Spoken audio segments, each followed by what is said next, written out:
existing problems. From a social work perspective, we understand the value of having the family system and looking things from a family system's perspective. But then there's also these issues of privacy, and there's these issues of sort of being, trapped essentially, because you can't move out and you can't establish your own life. You have to. You're sort of confined and insulated in that family system. And that was a lot of what, for the people that we talked to, there were a lot of mixed feelings about that. While it's really beneficial in certain ways, and again, the family structure is of utmost importance, a lot of the younger people were feeling like, they really wish that they could sort of venture out and have a different view of the world.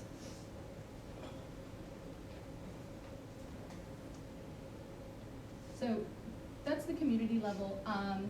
Social work also plays a significant role in the interprofessional teams at the municipal level in the policlínicos, which is the clinics that offer more specialty type care, and the community mental health centers.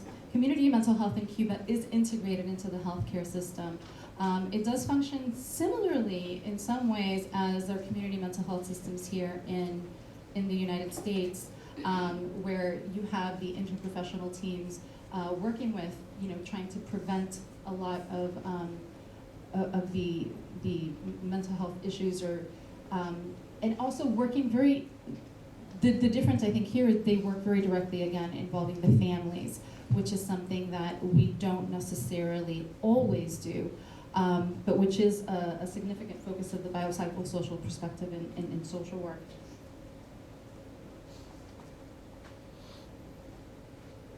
So one of the things that I wanted to sort of, and Dr. Greer has already sort of talked about this, is this idea of the social determinants of health and how they significantly play a role in health and well-being.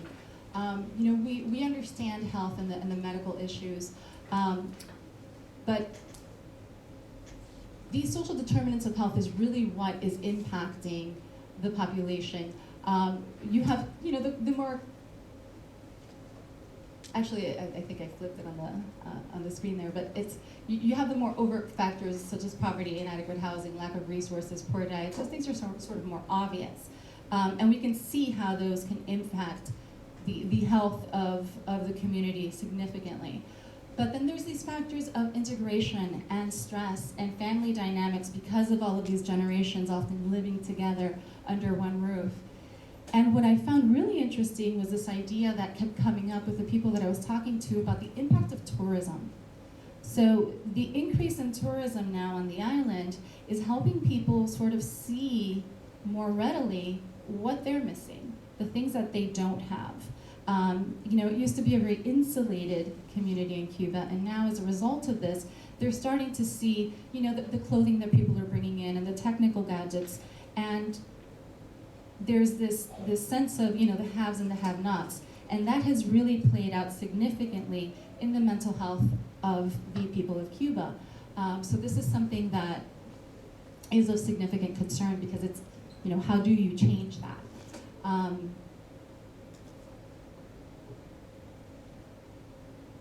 We think that the social work role has a significant,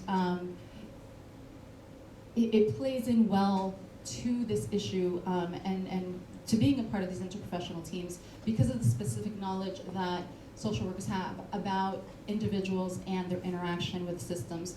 The focus of social work is really to look at how people interact with one another within their environment and how the environment plays a role both on the individual and how the individual in return impacts the environment. It's what we call systems theory, how the system continues to affect each other.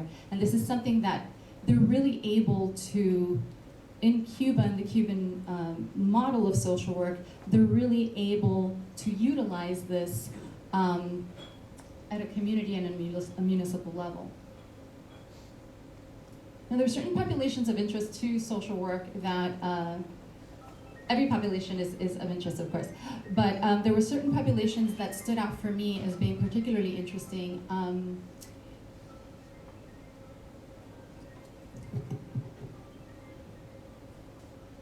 The elderly in Cuba, they've come up with some interesting programs for them.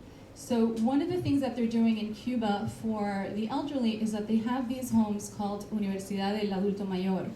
And basically they're schools, they're universities for elders, but they're universities not where you would go and perhaps learn a craft or how to use a computer or anything of that sort. Basically what this is it teaches it about themselves, teaches people about themselves. It teaches them how to grow old. It teaches them how to be a grandparent and what their role should be as a grandparent. It teaches them how to deal with some of the changes in their physical, in their bodies, some of the changes that are going on mentally perhaps, some of the changes within their family dynamics. And it provides an opportunity for them to get out of the house and to relate with other people their same age and to learn more about themselves. From what we saw, this has been very beneficial to some of the participants. Mental health we've already talked about a little bit.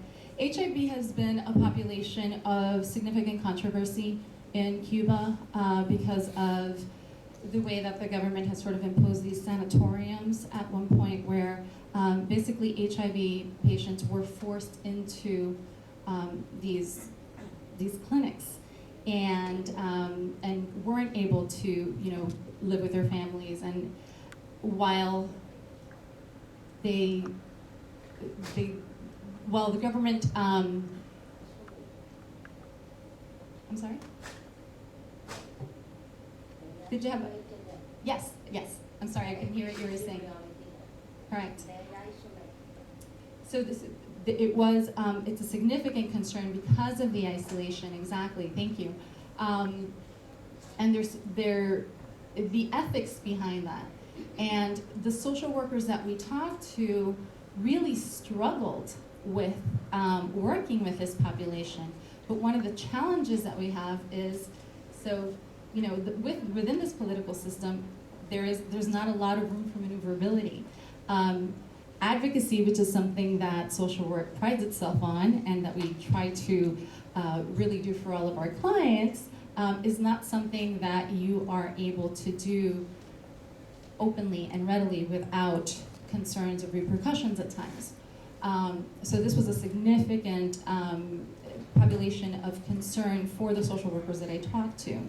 The other interesting one, and I have particular interest in this because I come from a background of clinical service to victims and survivors of domestic and interpersonal violence, and one of the interesting things here has to do with the idea that because of the lack of housing and because families essentially have to stay together because they have nowhere to move, if there's an issue of domestic violence or interpersonal violence, there really isn't a lot of place for the victim to go or for the perpetrator to move to. So it does raise the risk significantly.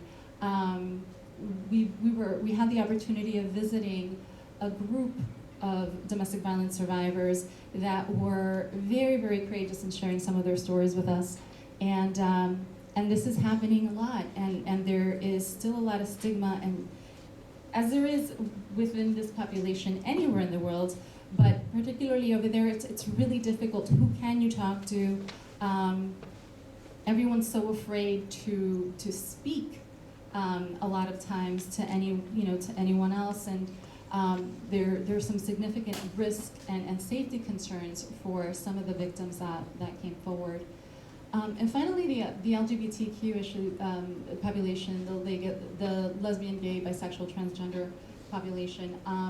This is a population that we know historically has been victims of a lot of abuses at the hands of the government, and even though a lot of policies and laws have changed now, and they are more open and welcoming of the lesbian and gay population, and actually you see a lot of actually pro-gay paraphernalia and material, and they've opened centers that are specifically working with the population. the internalized homophobia that still exists within the culture, the fabric of the community, is still of great concern to those that identify as lesbian, gay, bisexual, or transgender. And this is something that is still there, even though they've implemented a lot of, there's been a lot of advances, I think that there's still a long way to go in terms of really bringing people on board to sort of talk about this more openly. There's still a lot of taboo. So some of the challenges